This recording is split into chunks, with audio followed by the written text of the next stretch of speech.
आज से अपने ज्योग्राफी का टॉपिक हो रहा था पहले, उसके बाद पोल साइंस का। आज अपने हिस्ट्री का शुरू करते हैं।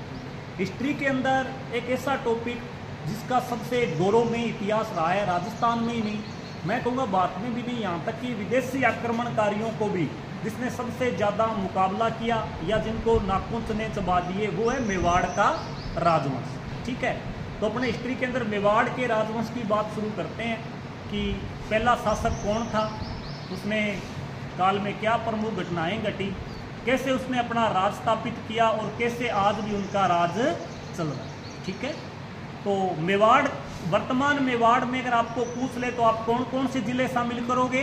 पहले तो आपको ये पता होना चाहिए, उदयपुर, चित्तौड़गढ़, राजसमंद।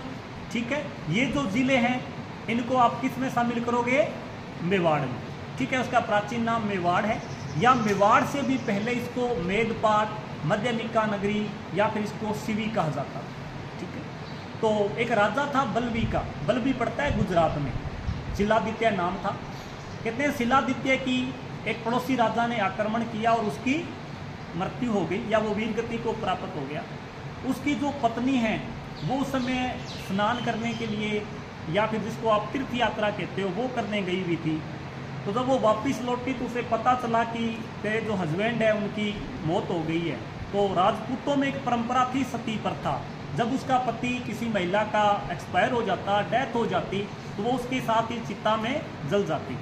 लेकिन उसके अंदर एक ये भी शर्त थी कि अगर किसी महिला गर्भवती है, उसके पेट में बच्चा है, तो उस महिला को सती नहीं होने दिया। उस समय ऐसा ही था।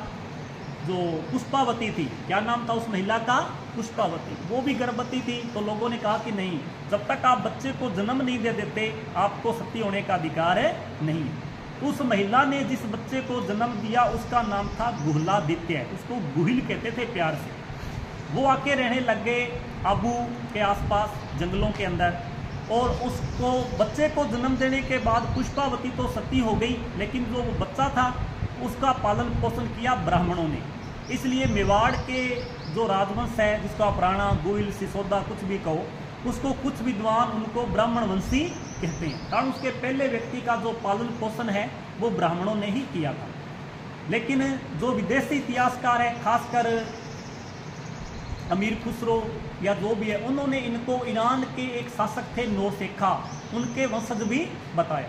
लेकिन मोस्टली जो ग्रंथ है वो इनको ब्राह्मण वंशी ही बताते हैं। तो पहला व्यक्ति जो गुहलादित्य था, जब वो छोटा हुआ करता था तो एक ऋषि की गायें चराता था। उस ऋषि का नाम था हारित ऋषि। क्या नाम था? हारित ऋषि। तो कहते हैं उसके पास